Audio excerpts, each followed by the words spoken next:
So here we are at the Rocket On format, which is the first modified format that Pokemon really had. It's the first time that sets were rotated out. So this format includes Rocket, Gym Heroes, Gym Challenge, and Neo Genesis. So out of the 7 sets that existed, this modified format actually narrowed it down to only 4.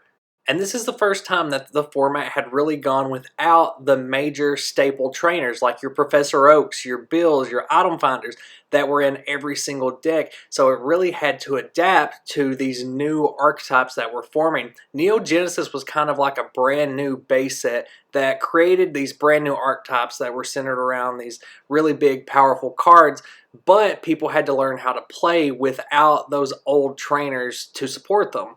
So without cards like Professor Oak or Computer Search, it became harder to find that certain card that you needed to get your setup done right away. And because of that, certain cards that weren't considered very useful before now became useful. For example, Good Manners, which lets you get a card in your hand that you didn't really have another way to do. And then you didn't have your straight up draw anymore with your Professor Oak or your Bill. So what you did see was a lot of varied use of cards like Bill's Teleporter or Mary. Bill's Teleporter is especially strange. In a lot of tournament reports I looked at, you saw full playsets of Teleporter in there, but then again in other tournament reports, it was nowhere to be found across decks. You had Misty's Wrath, which could filter through your deck pretty quick, but it was really too risky for most decks to run. So because of that, Professor Elm became the staple card. It was the new card that every deck pretty much needed. It was the most consistent way to filter through your deck and get what cards you needed into your hand. And some of my greatest Pokemon nostalgia comes from this era of the trading card game. So much nostalgia for these cards and their play styles, especially the really iconic decks that came out of this era. However, this is probably one of the most frustrating modified formats that I have ever played, and that's for several reasons. One of which is the baby rule. Neo Genesis introduced baby Pokemon, which have an effect on the card which says when they're attacked, your opponent has to flip a coin, and if tails, it fails. And if that's not bad enough, this isn't even a Pokemon power on baby Pokemon, so you can't shut it down. It's just an effect that's on the card, so there's no getting rid of it, no way working around it. And the primary offender in this case was Cleffa. Cleffa was used in a 100% of competitive decks, which is really unheard of. At least most decks really have some variance with the actual Pokemon used in them. But Cleffa was too good to pass up for any deck. Almost every deck ran 4 of them. And that's because of Eek, which basically helped make up for that lack of draw power that the format had, and really gave a structure to any deck that it was in. Not to mention that it was a great stall card because it had that baby Pokemon effect on it. Because every deck was running 4 copies of Cleffa and utilizing that baby effect, not to mention other widely used cards like Elekid or Pichu that also had the baby effect on them, it's almost needless to say that stall became the center of the format almost. There were a lot fewer aggressive decks. You didn't have your big basics that could hit for 1 energy anymore like Electabuzz and Hitmonchan from base set. So decks became a lot more strategic. Gust of Wind was gone, so you could put basics down on your bench and not worry about them getting knocked out early game. Energy removal didn't exist anymore, so you could throw down energy and feel pretty confident that they're going to stay on there, and you can build up those huge attacks, which you could never do in the old format aside from Blastoise. There was also no more plus power, so you could predict how much damage your opponent was going to deal every turn more consistently as well. Even Rocket Zapdos, which was considered broken before, which still existed in this format, saw almost no play, mainly because its plasma attack only dealt 20 damage, which couldn't knock out a Cleffa if it even flipped heads on the coin flip. So because of that, it became more of a support Pokemon, a lot like other big basics like Rocket Scyther and Rocket's Hitmonchan. So with the incoming reign of baby Pokemon, a lot of matches would start out with Cleffa versus Cleffa. So they're using their Eek attacks at each other, having to flip a coin to see if the effect even goes through. and basically stalling each other out until they can build up the actual heavy hitter of the deck on the bench, load it full of energy, and have it ready to swap in, because most baby Pokemon also had free retreat. Which leads into the reason I think this format is so frustrating, and that is coin flips. Fuck coin flips. I know that the Pokemon TCG is heavily centered around this mechanic, but oh man, Neo Genesis introduced way too many. Not only did you have the baby rule, which required a coin flip for every attack, it also introduced Focus Band, which if your Pokemon was going to be knocked out, this could save it on a coin flip. You also had Giovanni's Machamp seeing more play now because you could equip Focus Band onto it, meaning that you would have to flip 2 coins upon its knockout to see if it actually happened. And then you also had Slow King, which I'll talk about a bit more later, but it was mistranslated in English, meaning that its effect could basically go into effect from your bench.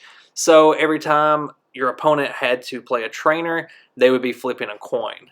So a lot of times you would have entire games decided basically just on whatever player could flip more heads, which took a lot out of the competitive nature of the game, because it doesn't matter if you're better at the strategic side of the card game if you keep flipping tails over and over again, which is a continued problem with the TCG today even, but it was amplified by all of the coin flip effects introduced in this generation.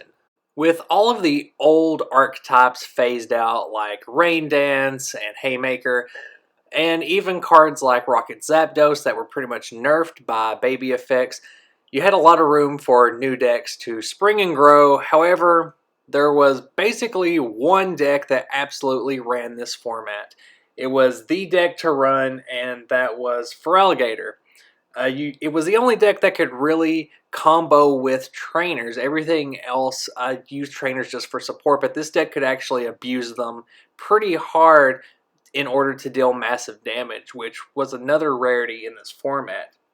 Misty's Wrath was a really great card to get what you needed into your hand really fast. However, it also milled through your deck and put a lot in the discard that you might need later on in the game. However, this downside is actually a huge helper when it comes to Feraligatr, because it does exactly what this card needs. It puts more water energy in the discard pile, and it can also combo very well with Trash Exchange. So Feraligatr's attack could basically one-hit KO every other Pokemon in the game. Feraligatr itself had 120 HP, which was the highest in the format at the time, but the ability to deal anywhere around 150 damage and one-shot everything in the game was really important for this era. This was really built around one-hit KOs because you had to flip so many coins for Focus Band or baby Pokemon. You wanted to make sure that when you attacked, if the coin flip was in your favor, that it was going to be a knockout. Otherwise, you've basically wasted a turn. Riptide and Downpour, in combination with Trash Exchange and Misty's Wrath, built a very strong deck that was extremely consistent, could deal heavy damage turn after turn, and pretty much made it impossible to deck out. The deck ran plenty of cards to make sure that you're not going through your deck too fast and that your discard's constantly being reshuffled into your deck. So at the 2001 Trainer Showdown, 6 of the top 8 decks in the Masters Division were actually Feraligatr, which shows just how prominent it was in the format. A lot of decks even started to run copies of Giovanni's Female Nidoran just because it could one-shot a Totodile off of a Double Gust.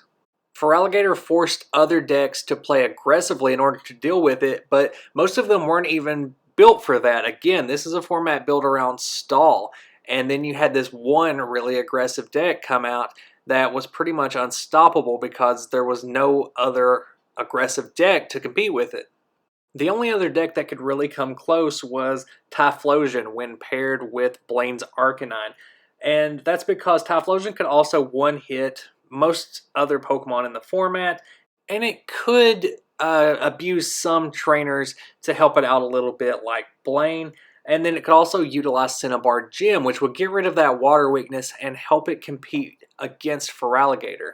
But the Arcanine build required a lot more support than Feraligatr did, so it didn't thrive as much. However, like in every other format, there became a counter format, basically, which I like to call rogue decks, where you had all of these grass Pokemon seeing play and actually doing pretty well for the first time because they really didn't have much room to do so in Prop 15 or in the base set era. So you saw decks based around things like Erica's Victory Bell and Dark Muck actually do pretty well at tournaments just because Feraligatr seemed to be the staple deck and the one that you pretty much had to use if you wanted to win. So when these people showed up with these grass-centric decks, they could actually make it pretty far. One big archetype actually got the legs cut out from under it pretty early in the format, and that was based around Neo Genesis Sneasel. This was the first card to ever be banned because of balance issues. It was basically with its beat up attack, with 2 dark energy attached to it, it was dealing way too much damage way too quickly.